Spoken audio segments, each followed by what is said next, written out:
Hi, everyone. Welcome to episode 192 of the All Dolphins. I'm getting close to 200. 192 of the All Dolphins podcast as Omar is enjoying what looks like a really nice, refreshing glass of orange juice. Orange juice is my coffee. I'm not a coffee drinker. All you drug addicts out there, this is my natural get up right here. Okay. I've already had my cup of coffee, my first cup of coffee of the day. This Oh, is first, because you'll do many. Is oh, that what you'll really? do? Yeah. You're an addict. You need to cut back. Maybe. This is my obligatory bottle of water. So that's what I need to pound on. That's the healthy, good stuff there. As mentioned, today we're going to be talking hard knocks. We're going to be talking pass rushers. The Dolphins roster moves from Tuesday. First, the history lesson on 92, which is the podcast episode number. I have to get my media guide out There so you go. I can go through these seasons like it's an educational tutorial here. Fact Take check me to me too if I class. say something that's not right. 1992 actually was a very good year for the Dolphins. Dolphins had missed the playoffs in 1991 because of a season finale loss against the New York Jets. In 1992, the Dolphins went How do you remember all this stuff without even looking it up? This is ridiculous. because it's a gift, a curse, whatever. I'm good with names, numbers, stuff like that as far as remembering things. Um, so 1992, good season for the Dolphins. They went 11-5, wound up uh, with a number 2 seed in the AFC playoffs behind the Pittsburgh Steelers. And this was also the year where the Buffalo Bills had the greatest comeback in NFL history in the playoffs, down 35-3, came back to beat the Houston Oilers in the first round, then went to Pittsburgh and defeated the Pittsburgh Steelers, which gave the Dolphins home field advantage in the AFC Championship game after the Dolphins had spanked the Chargers 31-0 in the rain in Miami. Unfortunately, and this was the last time the Dolphins have been to the AFC Championship game. And in that AFC Championship game, the Dolphins were screen passed to death. Jim Kelly to Thurman Thomas and Kenneth Davis, and the result was a 29-10 loss. Buffalo that year went And on. folks, he's not even looking this up. I'm He's not just actually. it's right off the top of his dome. I can't even remember the score of last Sunday's game. This is crazy. But go on, continue. Yeah, and then Buffalo went on to the Super Bowl for their third of 4 consecutive appearances. That's the first one against Dallas where they got completely spanked. 52-17, I want to say the final score was. That included the Leon Letts celebrating a touchdown on a fumble return too soon. Don Beebe racing down the field, down 35 points to swipe the ball away to cause a touchback instead. And if you, no, that was 95. So overall, a good season for the Dolphins. And by the way, this was the last time before this year that a Dolphins quarterback had led the league in passing yards. That was Dan Marino then, obviously Tua Tagovailoa this year. Yes, and the Dolphins had a number of statistical, unbelievable milestones this season in their impressive 11-6 season. I know a lot of Dolphin fans are busy licking their wounds and saying the woe is me for what's happened to their season because of a number of injuries. However, this season has been remarkable from a statistical standpoint on offense, on defense, team, individual, and I address that in a Behind Enemy Lines that you can find on alldolphins.com. I'm sorry, not Behind Enemy Lines. By the numbers on alldolphins.com. We do have Behind Enemy Lines, which is sponsored by You Break Will Fix. That's up. We had Briscoe. What's his first name? Joshua.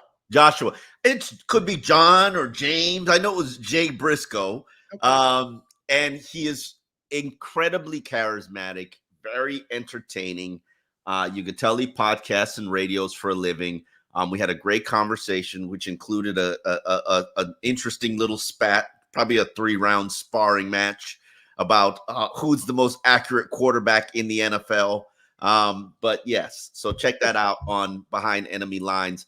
But this episode is about setting you up for today's practice, which is really going to be a walkthrough. It's not a practice. I'm sorry. It's January. Players have played 17 games, and their bodies really can't really handle too much practice during the week. And the Dolphins have been forced to add 3 pass rushers because of the injuries that have happened and decimated their line. And we'll talk about that a little bit later. Okay. But Yeah, I was gonna say I thought we were talking Hard Knocks. So, by the way, when I'm doing this, that's my Rock'em Sock'em Robots. I got that reference. Okay, I thought it was a whack game, that's but actually I do get that reference. that's actually I hope people don't think that's how I throw down when I do. How do you throw down, Poupart? What? I want to know how you throw down. How many hockey fights have you had? Couple, not a ton, a couple. But it wasn't quite like this. I was a scorer, not a fighter. Okay, so as we mentioned, Hard Knocks. That was a good episode. It also was a tough episode. It was by far the best episode of the season, and just so many emotional tearjerkers. Yep, and a lot of this. Do you want to start or you want me to start? Just you probably have a better recap of it because you did on alldolphins.com a breakdown of the top 10 moments from the latest Hard Knocks episode. And even if you do not have HBO, come on, there's pirated stuff. You can find it on YouTube. Look for it on YouTube. Shh, don't tell anybody, but it's there. Even if you don't have HBO, you got to watch that episode. You truly have to watch that episode just from so many different aspects. One, I always love episodes where I learn things. The story about Drew, who's been Dolphins head of security since I think not what's his name? Stu Weinstein.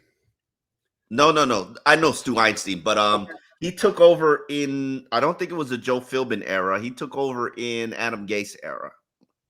So now he's on his third coach, I believe. Do you think he was Joe Philbin? He might have been. I know he's been around a while. He's definitely been around a while. And I don't recall anybody between Stu and him. No, there was nobody between Stu and him. Correct. But I think Stu was around during the Joe Philbin era. He might have been. Yeah. But yeah, that was wow. Yeah, we all know Drew. We all like shoot the breeze with Drew, but never to that level. And to find out that he lost a son at 12 years old, a year after he was diagnosed with a brain tumor, and then he's talking about like the lesson he learned about like live every day to the fullest. And all that. I was like, man, if that didn't touch you, check your pulse. Something's wrong with you. That was I also loved so many moments about that episode, just because it showed the humanity of that team. And I don't know how long they had been building up these stories just to get us that because we're already feeling bad about this team, what they'd been through, and they're setting it up about how it's a mash unit, and every shot is showing guys in boots and braces and crutches and things of that nature. Yes, the Dolphins are absolutely decimated by injuries. That's not an excuse for what's happened in the final 2 games of the season, but this is where we are. It's not huh? It's not, because I know somebody who covers the Dolphins who has a beard and dreads who mentions injuries at every turn, including how about that's when they stop being Super Bowl contenders. You may be familiar with them. Initials are O and K.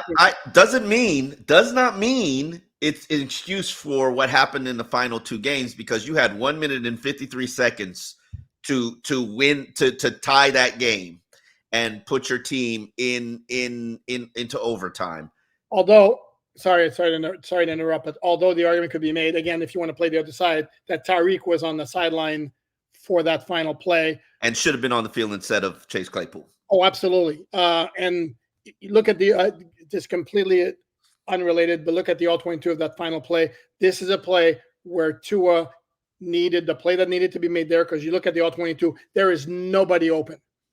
Chase Claypool's double covered, and none of the other 3 guys running around are even creating this much separation. So the play there should have been get out of the pocket, scramble if there's room in front of you, then get out of bounds, or chuck the ball out of bounds and get the third down. There was 1:17 left at the snap. It did not need to be thrown. That's okay. I'm sorry. I digress. Go ahead. Well, tell me how you really feel. Listen. Again, where's the lie? I don't want to address it anyway. Okay. You know what it is? I've already told you, and I've already said he's fallen short in Eagles game, in Chiefs game. I'm sorry, Tennessee game. Add this to the pile. Okay, there are circumstances that have factored into why he's fallen short consistently, Yeah. but nobody cares because you're going to want to make $50 million, and $50 million quarterbacks put their team on their back like a book bag and they carry them, and you're not carrying your team. And I think he knows it, and I'm pretty sure he's going to beat himself up about it. But I'm sorry. I was just addressing that one specific play. I wasn't okay. All right. Engaging in a big overall picture conversation regarding to on that particular play. That's what he should have done, because again, for those who are saying why is he throwing double coverage there, because nobody else was open, but there would have been an option C. Yeah. Let's go back to the Hard Knocks episode. The Mike McDaniel story is another powerful story. I think all of us. Obviously, all of us who cover the Dolphins knew that story. I would imagine most Dolphin fans were aware of his drinking issue early on in his career that basically had him out of the NFL for, now we certainly know, 865 days. And that story of the quote unquote intervention from the Falcon coaches also had been documented. I want to say when the Falcons made the Super Bowl in 2017. For him, I'm sure it's not the first time he shared it with his team.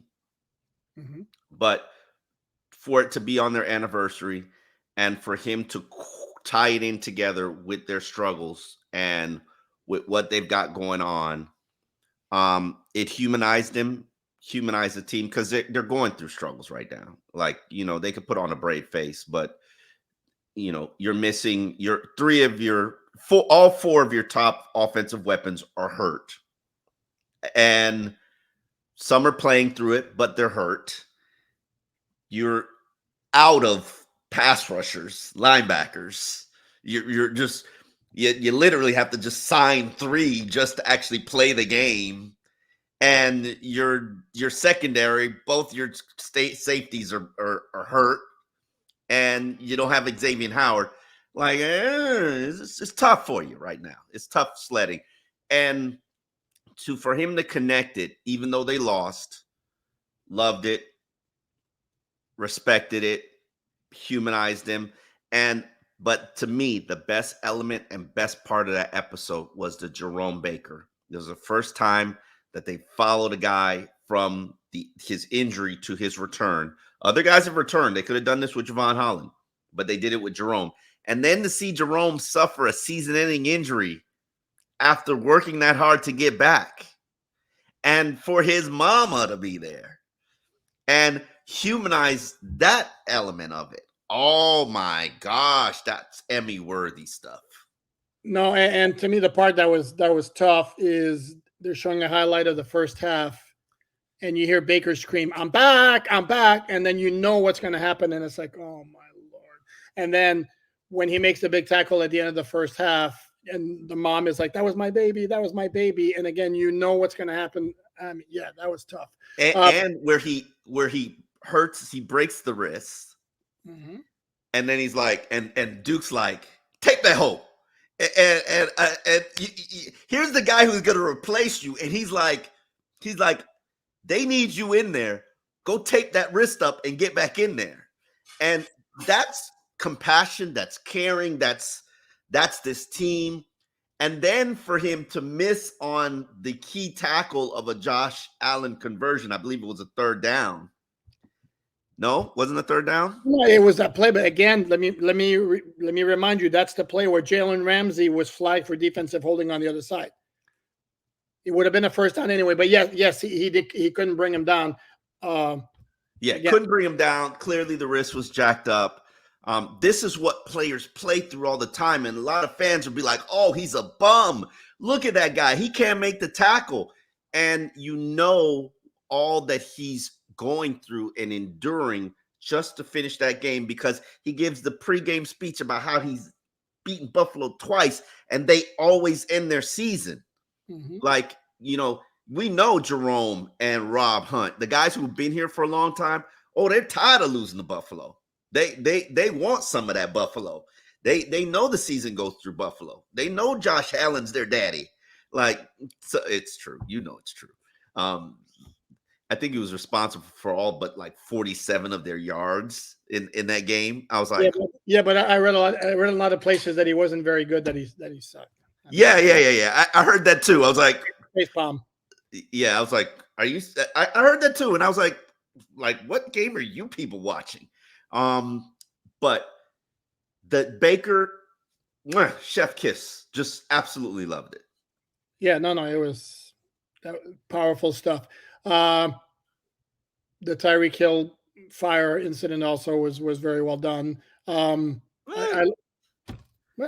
it was well done with like everybody checking in on him, talking about what's going on. Tyreek telling his wide receiver teammates, the second room of the house is gone. The second floor of the house is gone. Yeah. And then Rasul Douglas during the game, like taking a moment, I'm glad your family and everybody was safe, which I thought it was cool. It was like little touches here and there. It humanizes.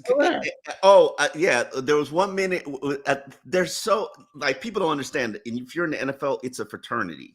You're part of the fraternity, and it was the cornerback. He's on the Bills practice squad. I know you'll know it. Elite cornerback, was the highest paid cornerback in the game. Josh Norman, where Tyreek is on the sidelines and he sees Josh Norman, and he's like, "Hey, brother, what's happening?" Like Tyreek catches the balls on the sidelines, and they're like, "Oh, bro, how the family been? How you doing? Okay, let me get back in the game." And I was just like, that. I think we saw that in the game, not in the Hard Knocks, but yeah, that was, that we see that all the time, but not a lot of fans get that stuff. No, and overall, and they had the obligatory stuff. I always love the post game handshakes, and then Josh Allen telling Tua, "See you in a couple of weeks." Yeah. And by the way, says it to him twice. Because Tua ignored it the first time. Well, because Tua keeps telling him, "It's always a pleasure playing against you." And Josh Allen, "See you in a couple of weeks." And by the way, technically, it could happen. It could happen only in the AFC Championship game, but that would require the Dolphins winning at Kansas City and at Baltimore. Doable. Yeah, anything can happen. Any given Sunday. And of course, Buffalo beating Pittsburgh and beating the winner of Cleveland, Houston. That's how that would happen. Come on, Buffalo's about to beat Pittsburgh. Let's be real. Buffalo's about to beat Pittsburgh. Especially without TJ Watt. I can tell you, if the Steelers had TJ Watt, the Steelers have been tough at times. Not always, because last time they played was 38-3. But I remember there was a game before that, I think it was very early in the season, where the Bills had come in like as one of the favorites, and the Steelers upset them. But without TJ Watt, and good luck with that one. Yeah, and that's been happening. Yeah, I love how these Pittsburgh fans think that getting rid of Mike Tomlin's the answer. They just need a quarterback. They need a Russell Wilson. They need a Kirk Cousins, and they'll be right back in that thing. Yeah, but that ship has sailed. Yeah, I think the idea of getting rid of Mike Tomlin now that they closed out the season with 3 wins, made the playoffs. Bro, Steeler fans they're done with Mike Tomlin. I don't think they're wise, and Omar Khan is not a stupid man. So, but here's also another factor. I think Mike Tomlin is also making a play for restructured contract, probably a little bit more power, and maybe another team like, let's say, the Patriots come in and try to trade for Mike Tomlin. I think Mike Tomlin is definitely a coach you trade for. So this could be a situation where it's like Andy Reid, where it's just run its course with the Eagles, and he needs a fresh start. And Mike Tomlin is one of those coaches that I do believe he deserves all power. If I'm giving anybody all power in the NFL, it would probably be Mike Tomlin. So. Oh, and by the way, very quickly, I put out a tweet, and I got some pushback from some Dolphin fans saying after Mike Vrabel was fired by the Titans, and a power struggle with the new GM. Oh, don't do that. That's not a power struggle. Don't do that. Rand Carthon's my homeboy. Well, awesome, but there's a power. It was a power. According to Rand, the owner informed him that a coaching change need to be made. And if everything was kumbaya between Rand Carthon and Mike Vrabel, you actually think for a millisecond they would have gotten rid of Mike Vrabel? Anyway, I put out my tweet, regardless of all that. I put out a tweet saying, if you're a Dolphin fan, you don't want Mike Vrabel taking the Patriots job, and I got some pushback, including some person. I'm going to refrain from using nasty words because obnoxious, rude comment, calling it an asinine thought. If you don't think that guy's a good coach, turn in your football knowledge card because you know nothing about football. And then somebody pointing out, well, his record's not that great. Okay, look at the list of quarterbacks with whom he's had to work. Ryan Tannehill, Malik Willis, Will Levis, Marcus Mariota, not exactly a who's who of high-end NFL quarterbacks. So the dude can coach. And again, do we really need to remind everybody about the Monday night game? Mike Vrabel. I think his record is pretty good. You got me curious now. The 12th best record during his tenure around the NFL. Again, with never a great quarterback, and also with the GM trading away the one playmaker he had in the passing game because they didn't want to pay him. Obviously, I'm talking about AJ Brown. Tell me how much of it. 45. Correct. With 3 playoff berths. Correct. And they were in line for a playoff berth last year as well. They were leading the division. They were 7-4, I think they were. And all of a sudden, you want to talk about the Dolphin rash of injuries this year? Check out Titans 2022. Same deal. And it fell apart. And again, he was never given a great quarterback to work with. Yes, he had a great running back with Derrick Henry. I get that. But that dude can coach point blank. Again, if you're debating that, don't know what to tell you. Yeah, but the Patriots still have a coach, you know. Yeah, how's that worked out for him the last several years? And not only that, again, he's not going to coach forever. They might not have another crack at Mike Vrabel. I don't think Mike Vrabel is going to be lacking for options here. I don't think. No, I don't think he should, and I don't even know if the Patriots job is the one that I would want. And it's funny that you mentioned that because I put it wasn't a poll, but I should do a poll. Which job out there would be the one that you absolutely would be, coveting? Would you want? A lot of people are saying Washington, but I don't know if I want that job. I don't care about the cap space and cap space and number 2 pick as well. Yeah, I don't care about in those lists. And fire away on the comments. In those lists, the team that always comes up as number 1, and then you can follow up with. I want you to say it. It's the Chargers, and the reason. And I want you to say why. It's because they have a franchise quarterback in place. That's why, and that's not even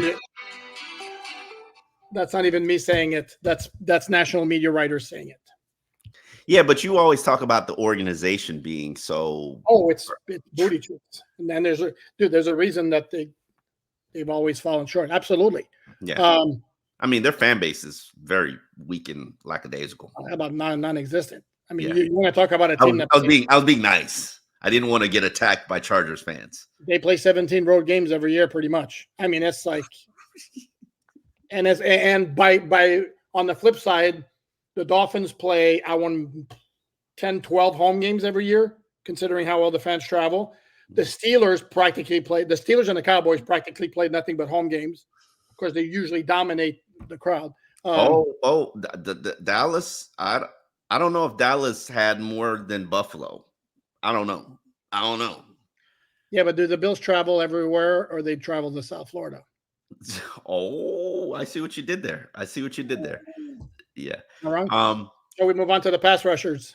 Yes, let's move on to the pass rushers. Have we addressed everything we need to address in the Hard Knocks?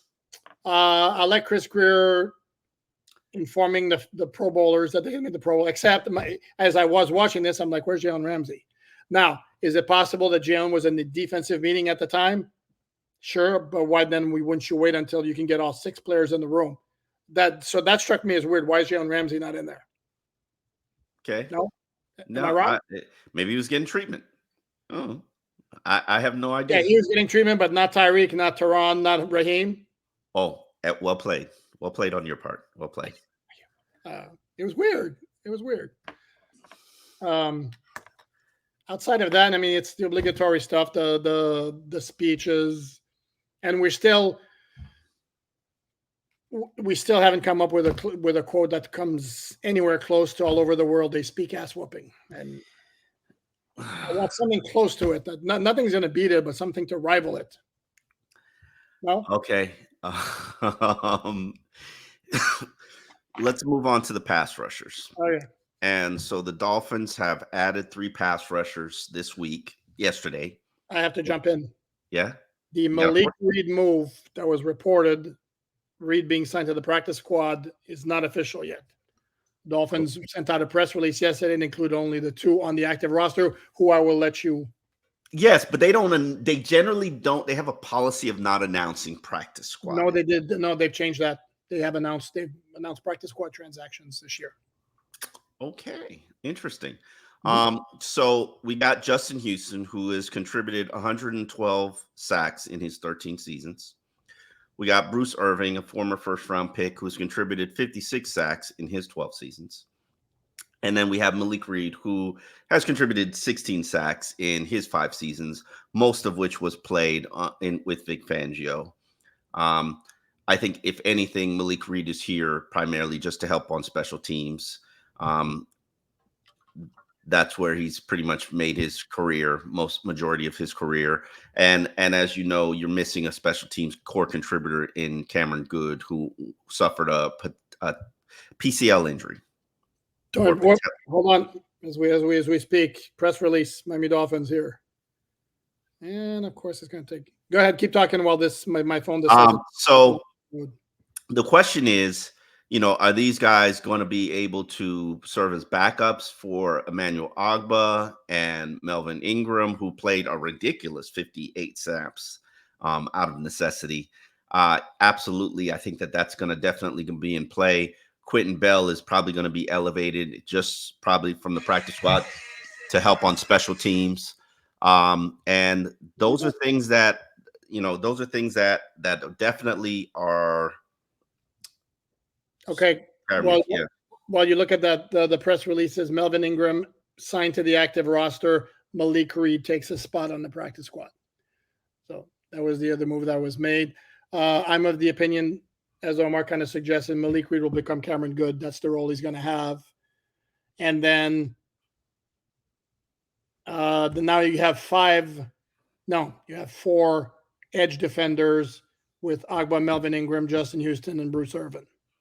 And again, if in a break glass in case of emergency scenario, turn that thing off or put on. Yeah, I gotta go.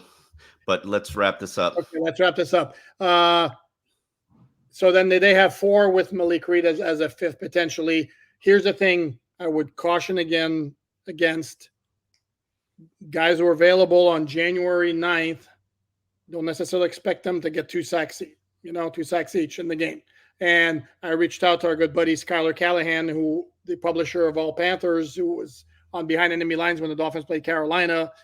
And he told me that the Panthers had high hopes for Justin Houston when they signed him this year, and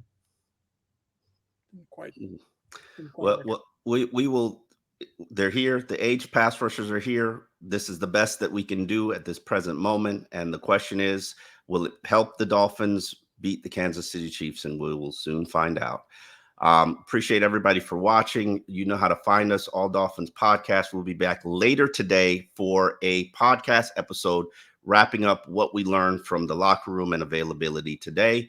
Thanks for watching, and we will see you later. Thank you.